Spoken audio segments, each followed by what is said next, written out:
नमस्कार साथियों, आप सभी का एक बार फिर स्वागत है गवर्नमेंट एजुकेशन में। दोस्तों, एक नोटिस काफ़ी घूम रहा है और ये सही है या गलत है, इसके बारे में मैं आपको बताना चाहूँगा। और ये भर्ती दरअसल जो है वो इसी माह में निकालने की बात की गई है इसमें। तो इसमें जो है वो ग्रुप 1 सब ग्रुप 1 के अंतर्गत जो वरिष्ठ उद्यान विकास अधिकारी होते हैं उसमें भर्ती निकाली जाएंगी।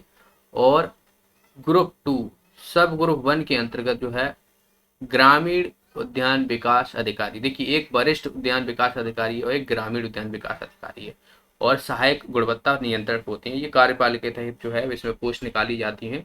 तो इसमें भर्ती की बात की गई है। अब इसमें जो आपके फॉर्म भरे जाने हैं, फॉर्म कब से भरे जाने हैं? 16 से लेकर नहीं 30 मार्च के बीच में जो है इसके फॉर्म भरे जाना है। ठीक है।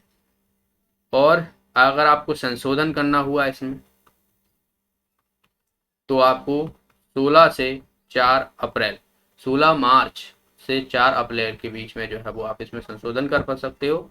एग्जाम की बात करें, ठीक है, एग्जाम डेट की अगर मैं बात करता हूं तो ये आपका एग्जाम जो होना है वो 26 और 27 अप्रैल को, 26 और 27 अप्रैल को जो है वो इसका एग्जाम की डेट दी गई है। 2 शिफ्टों में जो है ये एग्जाम होना है।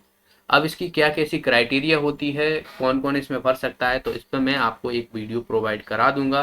अगर आपको पता है तो बहुत अच्छी बात है, नहीं पता है तो आप मुझे कमेंट बॉक्स में बता दीजिए। एंड तो ऑलमोस्ट आप मान के चलिए कि आपके पास ये कितने दिन बचेंगे, देखिए 30 35 40 दिन मान के चलो, 35 से 40 दिन के करीबन जो है वो आपके पास हैं। तो इसमें आपको इसकी प्रिपरेशन करनी रहेगी। ठीक है, सबसे पहली बात तो किसी भी एग्जाम की आप प्रिपरेशन करते हो तो उसका सिलेबस जानना बहुत ज़रूरी होता है। और सिलेबस हो गया, प्रीवियस ईयर के क्वेश्चन पेपर हो गए, इसी से आधार पर जो है वो, क्योंकि व्यापम के किसी भी एग्जाम का एकदम सिलेबस नहीं दिया रहता है। ठीक है, दिया नहीं रहता है क्योंकि वो कहीं से भी उठा के कुछ भी डाल देते हैं। उन्हें लगता है कि हाँ ये सिलेबस में है, चलने दो। क्योंकि बहुत से एग्जाम ऐसे हैं इनका सिलेबस ही डिसाइड नहीं है, बस वो लिख देंगे सामान्य ज्ञान और गणित और फलाना ढिकाना ये सब चीज़ें, और कहीं से भी क्वेश्चन उठा कर डाल देते हैं। तो ये सब चीज़ें हमें प्रीवियस ईयर के क्वेश्चन पेपर से ही पता पड़ती हैं दरअसल, सारी चीज़ें। तो इसीलिए मैं हमेशा बोलता हूँ कि आप कभी भी कोई भी एग्जाम की प्रिपरेशन करो तो पहले प्रीवियस ईयर के क्वेश्चन पेपर आप जरूर लगा लिया करो, जिससे आपको थोड़ा आइडिया हो जाया करे। और इसीलिए मैं पहले प्रीवियस ईयर के क्वेश्चन पेपर आपको सॉल्व कराता हूँ। तो ये आपका इतने 35 से 40 दिन होना है और इसमें जो है वो इसी माह में ये भर्तियां देखने को मिलेंगी आपको। ठीक है, जल्दी जो है इसका नोटिस जारी हो जाएगा, नोटिफिकेशन।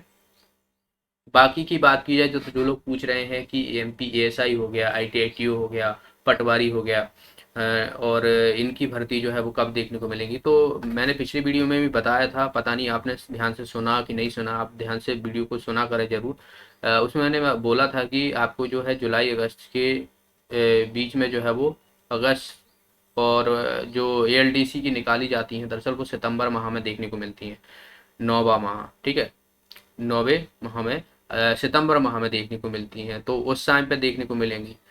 ठीक है, तो अभी टाइम है आप पर, आप अभी से प्रिपरेशन करना स्टार्ट कर दीजिए। बाकी का जिन लोगों के पास सीपीसीटी नहीं है तो ये है कि अगस्त में जिनका पेपर होगा तो वो लोग कर लीजिए कम से कम। ये है कि फिर उसके बाद जो है वो एएसआई की भर्ती निकाली जाएंगी तो आप वो भर पाओगे, वरना नहीं भर पाओगे। ठीक है, पटवारी में आपको चाहिए ही चाहिए, करना ही पड़ेगा, तो आप वो भी कर लीजिएगा। ग्रुप 4 की बात की जाए तो वो जून में शिफ्ट कर दिया गया है, पता नहीं जून में क्यों शिफ्ट कर दिया गया है, जबकि अभी भी पहले, चलो पहले था, कोविड मोविड का ये बोलते रहते थे, पर अभी कौन सा कोविड चल रहा है मुझे तो ये समझ में नहीं आता। अभी भी करा सकते थे, अप्रैल में अच्छा खासा एग्जाम होना था उसका भी। लेकिन अब वो जून में शिफ्ट कर दिया गया है, 30 जून को जो है वो उसका पेपर होना है। चलिए ठीक है, अब आपको एक ऐसा समझ सकते हो कि आपके पास टाइम मिल गया है तो आप अच्छे से प्रिपरेशन कर पाओगे इसकी। और ज़्यादा से ज़्यादा जो है वो अपनी पढ़ाई में टाइम दे पाओगे। ठीक है, तो फिलहाल ये अच्छी खबर है, इसका जो है वो नोटिफिकेशन जो है वो जल्दी देखने को मिल जाएगा आपको। बाकी आपको और कोई डाउट है आप मुझसे कमेंट बॉक्स में पूछ सकते हो, आपको किसी भी एग्जाम से रिलेटेड होगा। ठीक है, बाकी मैं ऑलमोस्ट सबके जवाब दे देता हूँ। सीपीसीटी में एक का कमेंट था कि यूजर आईडी चेंज कर सकते हैं। यूजर आईडी आपको एक बार मिलने के बाद उसकी यूजर जो है वो चेंज नहीं होती है। ठीक है, आपको अगर यूजर आईडी खो गई है सीपीसीटी की तो आप वहाँ पर फॉरगेट पर जाके नहीं 10th का या 12th का रोल नंबर डाल के या मोबाइल नंबर डाल के जो है वो वहाँ से रिकवर हो जाती है, तो वो आप कर सकते हो, तो ऐसा कुछ नहीं है। ठीक है, आई होप आपको सारे जवाब वो मिल चुके होंगे। बाकी फिर भी आपको कोई लगता है कुछ सवाल छूट गए हैं तो आप मुझे बता सकते हो, मैं आपको ज़रूर जो है वो बता दूँगा। ओके, मिलते हैं नेक्स्ट क्लास में, तब तक के लिए बहुत बहुत धन्यवाद।